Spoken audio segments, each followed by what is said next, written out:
Salut tout le monde, j'espère que vous allez bien. Je vous retrouve aujourd'hui dans une vidéo qui m'a été beaucoup demandée. Enfin, je reçois des questions tout le temps sur ça. C'est vrai qu'à l'époque j'avais fait une vidéo déjà où je parlais de mon opération, donc augmentation mammaire. Mais depuis je l'ai supprimée tout simplement parce que j'ai fait un gros tri sur ma chaîne. Il y a plein de vidéos que je trouvais pas structurées, enfin bien que la plupart sont pas trop structurées et j'aimerais supprimer tout et refaire tout carré. Mais bon, du coup j'ai décidé de vous en refaire une parce que vraiment je reçois limite tous les jours des messages de filles qui me disent qu'elles vont se faire opérer et qu'elles ont telle ou telle question. Et des fois c'est compliqué de répondre à tout le monde, donc au moins si j'ai cette vidéo, je peux vous rediriger vers cette vidéo. Avant de commencer, tout de suite, je le dis parce qu'il faut le dire, parce qu'on est en France, parce que ça va critiquer, ça va rien. Et puis parce que c'est aussi important. Déjà, premièrement, je n'incite personne à faire de la chirurgie.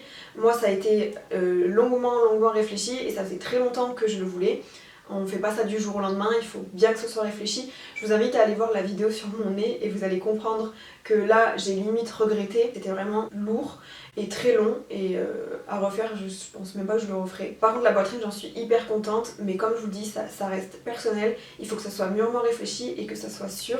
C'est pas un coup de tête, c'est pas... Enfin voilà. Et il faut vraiment choisir l'endroit où on le fait également. Ce que je vais faire, c'est que moi je vais raconter mon histoire et ensuite j'ai noté toutes les questions. J'avais fait une boîte à questions sur Instagram et j'y répondrai si j'ai pas répondu quand j'ai raconté l'histoire. Moi j'ai fait ma poitrine il y a 5 ans. J'avais 19 ou 20 ans, je me souviens plus exactement. Ça faisait très longtemps que je voulais le faire. En fait depuis l'adolescence c'était quelque chose qui me complexait. Le peu de poitrine que j'ai eu en commençant le sport, j'ai tout perdu au final. J'en avais pas beaucoup mais j'ai tout perdu. Je devais faire un petit B. Et vraiment, je vous dis, je mettais des gros push-ups. Plein de filles qui ont des petites poitrines et je trouve ça plus beau que des gros obus. Et il y a des filles qui les font refaire leur poitrine et j'ai préféré 100 fois. Bon, après, chacun fait ce qu'il veut. C'est le corps de... Enfin, vraiment, chacun a son corps, chacun fait ce qu'il veut. Que la mode des énormes seins, bah, c'est passé. D'ailleurs, elles ont toutes retiré leurs prothèses. Moi, personnellement, je pense pas que je les ferai retirer. Je pense que je les referai une ou deux fois parce qu'il faut les faire tous les 10-15 ans. Mais arrivé à 40-50 ans, je vais pas m'amuser à les faire jusqu'à mes 80 ans. C'est moins la mode des gros seins. Le seul truc c'est que la poitrine, si t'en as pas, t'en as pas. Elle va pas pousser, tu peux pas faire des exercices, enfin, elle est pas là, elle est pas là. Ça peut être un complexe, il y en a qui arrivent à vivre avec très bien et je trouve des corps, enfin des femmes magnifiques qui n'ont pas de poitrine et c'est pour ça que je me dis maintenant est-ce que je vais vraiment les changer ou est-ce que je vais revenir comme avant, enfin bref. Pour dire en gros, j'étais complexée, ça faisait très longtemps que je voulais. J'ai toujours travaillé pendant mes études, tout le temps, que ce soit les soirs, après les cours, que ce soit les vacances scolaires, que ce soit les week-ends. J'ai tout le temps travaillé parce que je voulais avoir de l'argent, mettre de côté et pouvoir payer cette opération. Après attention, j'ai pas mis toutes mes économies là-dedans. Pour moi c'était important que si je paye mon opération il me reste un peu de côté parce qu'on sait jamais ce qui peut arriver, si ta voiture tombe en panne, s'il y a ci, s'il y a ça. Donc vraiment j'ai travaillé, j'ai mis de côté pour avoir assez, j'avais calculé j'aurais assez en septembre et donc j'ai pris rendez-vous à la Wellness Clinic. Moi j'ai pris rendez-vous là-bas, donc c'est en Belgique. Moi j'avais fait beaucoup de recherches sur internet, à l'époque j'étais étudiante, j'avais pas l'argent pour me payer une opération en France à 5 000, 6 000 euros. Du coup j'avais regardé les trucs pas chers. Donc c'était soit Tunisie, soit Belgique. Et qu'on se le dise, moi je me voyais pas du tout partir en Tunisie. C'était hors de question parce que je me suis dit s'il arrive quoi que ce soit, t'as aucun recours. Tu vas pas retourner en Tunisie. Puis même le fait de prendre l'avion alors que tu viens d'être opéré et tout, tu sais pas où tu vas, t'arrives là-bas, t'es là-bas, tu vois. Donc je me suis dit non. Belgique, je peux y aller en voiture, c'est à côté de la France. S'il y avait des scandales, je pense qu'on le saurait. Et puis j'ai regardé sur les forums. Par contre, ça c'est pas le truc idéal à faire. Et en fait, je trouvais pas de trucs qui me dégoûtaient, mais je trouvais pas de trucs qui me disaient oui, oui en fait. Et surtout qu'à l'époque, il n'y avait pas YouTube, il n'y avait pas Insta à ce point-là. Du coup, je pouvais pas trouver des témoignages de filles comme moi je suis en train de faire. Et pourtant, ça m'aurait peut-être rassurée. Mais sur les forums, on peut voir tout et n'importe quoi. En plus, tu sais jamais si c'est la clinique qui fait des faux profils pour faire de la pub ou si c'est les concurrents qui font des faux profils pour porter préjudice. Donc tu sais jamais en fait si tu peux te tenir à ce que tu vois. Donc ce que je me suis dit c'est écoute, il y a quand même des assez bons avis, tu y vas et puis de toute façon si le jour où tu arrives tu sens qu'il y a quelque chose qui va pas, même au dernier moment tu dis non, tu t'en vas et puis voilà c'est tout. Il vaut mieux avoir fait l'aller-retour pour rien que prendre le risque, etc. Si je me souviens bien, c'était 2500 il me semble. Je crois que ça a un peu augmenté mais ça reste quand même abordable. Après maintenant je sais qu'en France vous pouvez trouver des chirurgiens qui le font dans les 3000 euros, il faut se renseigner. Et aussi ça peut être pris en charge par la sécurité sociale si vous remplissez certains critères. J'ai fait la route, je crois que j'avais 8 ou 9 heures de route depuis chez moi pour aller en Belgique. Donc ce que j'ai fait c'est que j'ai pris un hôtel la veille. Allez-y accompagné, n'y allez pas tout seul, vous pourrez pas faire la route de toute façon, donc ça c'est très important. Et puis je me voyais pas non plus prendre un train, à part si vous avez vraiment un train direct, mais il faut quelqu'un pour vous accompagner, vraiment. La veille j'ai pris un hôtel là-bas, j'ai eu mon rendez-vous donc je suis arrivée. En fait vous payez pas cher parce que là-bas c'est un peu à la chaîne, dans le sens où vous avez pas en fait tout ce qui est avant, conseil, suivi que vous pouvez avoir avec un chirurgien en France. Là c'est vraiment vous venez pour ça, donc vous faites le rendez-vous la veille pour choisir la taille, pour qu'il vous explique etc. Et le lendemain on vous opère et après basta, c'est fini. Donc moi j'arrive, je fais le rendez-vous, ça dure 30 minutes. 1 heure, pas plus. Vraiment, c'est très expéditif. C'est ça qui peut faire peur ou qui peut un peu vous déstabiliser dans le sens où c'est quand même un truc important. Et moi, pour décider de la taille, vraiment, j'avais aucune idée. Et en fait, ce qu'il fait, c'est qu'il vous fait essayer les prothèses avec un soutien-gorge et on met un t-shirt par-dessus. Sauf que vraiment, c'est hyper dur de se rendre compte de ce que ça va donner. Donc ça, c'est assez dur. Je lui ai dit, je veux quelque chose qui reste naturel. Je veux pas avoir des gros obus, je veux que ça reste naturel. Et en gros, il m'avait dit que la taille que j'ai choisie, ça serait le max en gros pour que ça reste proportionnel à ma taille, à mon corps, etc. Donc moi j'ai mis du 300cc, c'était du profil extra haut.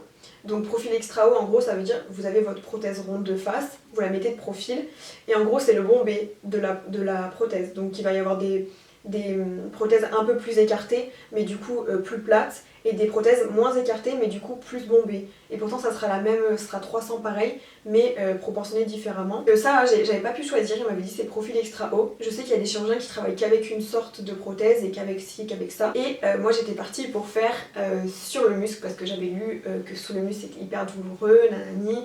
Et on m'avait dit ah non, faut surtout pas le faire sous le muscle, ça fait trop mal. Moi je suis arrivée, je lui ai dit ça, j'ai dit je veux sur le muscle. Et il m'a dit non, je le ferai pas sur le muscle. Tout simplement parce que d'une, ça fait beaucoup moins naturel. En gros, pour que ça fasse naturel, il faut que vous puissiez pincer, je sais plus, 5 cm de peau pour qu'en fait votre prothèse ne se voit pas en dessous. Mais le truc c'est que si vous perdez du poids, on sait jamais. Et surtout que souvent quand on perd du poids, la première chose qu'on perd c'est sa poitrine. Donc en fait c'est trop aléatoire et ça risque de se voir. Et vraiment quand on voit la prothèse, quand on voit le rond, c'est pas joli, je trouve que c'est plus joli quand on ne voit rien. Deuxièmement, il m'a dit qu'en gros, si on le faisait sur le muscle, la prothèse pouvait bouger, tomber, elle était moins maintenue, et ça c'est arrivé avec quelqu'un que je connais, alors qu'elle a fait à Paris, elle a payé 5 ou 6 000, et elle a dû repayer pour les refaire placer parce qu'elle s'était chevauchée. Et du coup il m'a convaincue, je me suis dit bon je le fais sous le muscle même si c'est plus douloureux, et au final je regrette absolument pas. Plein d'entre vous qui me demandent des fois, et je suis désolée si ma question paraît indiscrète, mais est-ce que c'est des vrais, est-ce que c'est des faux? Parce qu'il y a des photos on dirait, d'autres on dirait pas, et en effet moi ce que j'aime bien c'est que si on me connaît pas, on me voit à la plage, on va pas se dire ah c'est refait. Il y a plein de gens à qui je le dis après, ils me disent ah bon et tout, on ne dirait pas. Donc ça je suis très contente pour ça, et si je dois vous recommander quelque chose, c'est de le faire sous le muscle. Oui c'est plus douloureux parce que je sais que sur le muscle au bout d'une semaine il y en a elles se remettent tranquille, normal. Moi quand même sous le muscle il m'a fallu bien 2 semaines. Après chaque personne est différente. Manon on l'a fait au même endroit et elle 3 jours après elle arrive à conduire, alors que moi j'ai conduit au bout de 2 semaines et j'étais genre comme ça. Après moi je suis une grosse chochotte, faut le dire, je suis une chochotte. Et j'avais pas beaucoup de médicaments, j'avais que des Doliprane. Je les prenais même pas tous comme il fallait, donc aussi je peux m'en prendre qu'à moi-même. Et un jour ils m'ont prescrit de l'opium. Non, l'opium c'est pas fait pour moi, enfin un truc à base d'opium, c'était horrible. Tout ça pour vous dire, j'ai eu la question plein de fois, est-ce que c'est douloureux? Oui, bien sûr que c'est douloureux, ça peut pas être indolore. Après peut-être que maintenant il y a des médecins qui prescrivent d'autres médicaments, etc. Moi j'ai pas eu les drains, et ça je suis trop contente parce que quand j'ai vu les drains à quoi ça ressemblait, je pense que j'aurais fait un malaise, donc je les ai pas eu, j'étais hyper contente. Il faut vous dire que pendant, moi en tout cas, pendant 1 semaine j'étais incapable de passer de assis à debout, à assis à debout. C'est-à-dire que pendant 1 semaine il fallait que quelqu'un me lève, me repose sur le canapé, me lève du lit, me repose même pour aller aux toilettes, pour prendre ma douche, etc. Franchement j'aurais pas pu être toute seule à ce moment-là, même pour couper mon... Enfin, je pouvais rien faire en fait. La 2e semaine, ça commence à aller mieux, puis au bout de 2 semaines, on reprend petit à petit les mouvements, l'amplitude, etc. En fait, la sensation que j'ai eue quand je suis sortie de l'hôpital, c'est que c'était plus comme une espèce de déchirure musculaire. Et ensuite, après, c'est vraiment que, je sais pas, ça pointe, mais c'est normal. Enfin, c'est... On a quand même soulevé votre muscle, mis un truc en dessous, refermé, donc c'est normal que ça fasse mal. Comment ça se passe l'opération? Comme je vous dis, je suis arrivée la veille, j'ai fait le rendez-vous, après je pars à l'hôtel, etc. On me dit demain c'est à telle heure. Donc le lendemain je reviens, on me montre ma chambre, donc je vois ma chambre, etc. Je pose mes affaires. Là on me donne les habits, donc je m'habille. Et ensuite je descends en bas, donc le chirurgien fait les dessins, etc. sur ma peau. Et après on m'emmène au bloc, donc là je vais au bloc et je m'endors. À savoir, je sais pas si ça a changé, mais moi quand j'y suis allée c'était pas une anesthésie générale, et ça j'ai trouvé ça super. parce que en gros on m'a endormi je crois avec un gaz et après on a dû faire des piqûres en fait pour anesthésier juste la zone, ce qui fait que déjà l'anesthésie générale je trouve ça hyper désagréable, je l'ai fait une fois et j'ai détesté la sensation. Après tu peux pas manger, tu peux pas boire, t'es pas bien, t'es vaseuse, nanani, enfin c'est chiant. Après t'as des boutons plein la gueule donc tu sais que c'est des trucs mauvais. Et quand je me suis réveillée, j'étais dans ma chambre, ils me remontaient dans ma chambre etc. Ils m'ont dit vous pouvez partir quand vous voulez, vous pouvez partir dans 1 heure, dans 5 heures, dans 6 heures, quand vous vous sentez vous pouvez partir. C'est pour ça qu'en fait on peut repartir dès le lendemain, c'est que c'est pas une anesthésie générale et donc c'est pas un truc lourd. Du coup moi je me suis dit dès que tu te sens plus dans les vapes et tout, que t'as repris tes esprits, tu t'en vas. Parce que là, t'as 9 heures de route et t'as quand même l'anesthésie locale qui fait effet, donc pour l'instant, tu sens rien. J'étais un peu genre juste dans le gaz. Je me souviens, quand je suis sortie de l'opération, ils m'ont demandé à quoi je voulais un sandwich et ils m'ont amené des petits pains tout chauds, ils étaient trop bons. C'est très bien pris en charge, ils sont très gentils aux petits soins, etc. Je fais pas la pub du tout pour ça, mais c'est que j'ai souvent des questions sur cet endroit. Donc moi, ça s'est bien passé. J'ai eu un témoignage d'une fille qui m'a dit que ça s'était mal passé. Je lui en ai pas demandé plus parce qu'en fait j'avais screené les réponses et du coup j'ai vu que ça après. Mais voilà, je préfère être honnête, j'ai eu une fille qui m'a dit qu'elle avait fait là-bas et qu'elle n'était pas contente. 1 heure après, j'ai décidé de partir, j'ai fait la route et j'ai bien fait parce que j'étais un peu dans les vapes, j'avais légèrement mal, comme je vous dis, ça faisait plus comme si j'avais des courbatures en fait au pec. Dès que je suis arrivée chez moi, ça a commencé à se réveiller donc j'ai bien fait de partir vite. Je me suis mis dans le lit, j'ai pris mes cachets, j'ai essayé de dormir, etc. Ce qui est long aussi, c'est que du coup vous dormez que comme ça, vous pouvez pas dormir sur le côté, pas sur le ventre. Donc comme ça, et des fois t'as mal au dos. Prévoyez, moi je mettais mes jambes sur des coussins, comme ça surélève un peu et t'as pas le creux dans le bas du dos, je sais pas si vous voyez ce que je veux dire. Donc prévoyez vraiment d'avoir un lit hyper confortable. Moi j'avais un bandage pendant 15 jours, donc pendant 15 jours je pouvais pas voir le résultat, c'était assez frustrant. Parce que du coup t'as hyper mal mais tu sais même pas, et vu que le bandage est hyper serré, je me disais putain mais en fait ça change rien, faut que vous voyez une infirmière etc pour qu'elle vous enlève le bandage et les points. Les points en fait faut juste couper, il n'y a pas à tirer et tout, c'est résorbable, faut juste couper le tout petit point donc ça fait pas mal. Moi j'ai hyper peur, mais non en fait ça fait pas mal. Moi c'était quelqu'un que je connaissais donc voilà, sinon vous faites appel à une infirmière ou votre docteur etc, pas de soucis. Je me souviens de la première fois que je suis allée prendre ma douche sans le bandage, j'ai cru qu'ils allaient tomber par terre. En fait t'es pas habitué à avoir ce poids là et tu dis mais c'est tombé par terre. Aussi je me rappelle, je préfère vous dire tout parce qu'il faut tout dire. Quand j'avais mal, et vu que j'avais le bandage, je voyais pas, je me disais mais là j'ai tellement mal que c'est obligé que la cicatrice soit ouverte et que ça sorte. Je suis sûre que quand je vais enlever le bandage ça va être horrible, je suis sûre que c'est tout infecté, que ma prothèse limite elle sort, qu'il doit y avoir du sang et tout. Et en fait quand j'ai enlevé le bandage c'était nickel de chez nickel. Mais j'avais tellement mal que je croyais qu'il y avait un truc comme ça. Sachez que les premiers temps, votre poitrine va être hyper gonflée. Et pareil, j'avais un œdème au ventre. Donc limite, tu te rends pas compte de la proportion parce que ton ventre est hyper gonflé. Et puis au fur et à mesure, ça devient à la normale. Ils sont moins durs, ils sont plus souples. Et là, tu vois le résultat à peu près, je pense, au bout de 2 mois. 1 mois et demi, 2 mois. Pour ce qui est de la cicatrice, moi elle est dans le pli, donc sous les seins. Il existe 3 types de cicatrices. Donc sous les aisselles et le téton. Ça c'est pareil, je crois que c'est propre aux chirurgiens. Il y en a qui préfèrent une méthode, il y en a qui préfèrent d'autres, il y en a qui font tout. Sachant que par le téton, vous pouvez pas faire sous le muscle, ça sera forcément sur le muscle. Et moi personnellement, sous le sein, déjà, le fait qu'il y ait le pli du sein, on voit pas la cicatrice et vraiment elle est minuscule, elle est comme ça. Elle est hyper fine, du coup on la voit presque pas, c'est vraiment hyper petit et c'est hyper bien fait. Je pense que là j'ai fait le tour de mon histoire. Je vais prendre vos questions et je vais y répondre. Donc il y a quelqu'un aussi qui me dit qu'elle a fait sa réduction mammaire là-bas et que c'était une très bonne expérience. Alors que quelqu'un d'autre m'a dit je me suis fait opérer également là-bas et je suis pas contente du résultat. On me demande quel a été mon chirurgien, franchement on n'a pas le droit de le dire en vidéo et en plus je m'en rappelle plus. Parce que là-bas c'était vraiment le nom de la clinique que j'ai retenu. Mais en soi, le chirurgien, je l'ai vu juste 2 fois vite fait, donc je suis désolée, je m'en souviens plus. Et en plus, je crois que quand tu prends rendez-vous, tu attribues un chirurgien. Après, je pense que si tu demandes, tu peux, mais je me souviens pas. On me demande pour le je crois que vous allez faire des allers-retours en Belgique, sauf si vous êtes de là-bas. Mais en fait, c'est tout simple. Moi, j'ai fait mon premier suivi donc au bout d'1 an. En fait, j'avais accompagné une copine qui se refaisait aussi la poitrine sur Paris.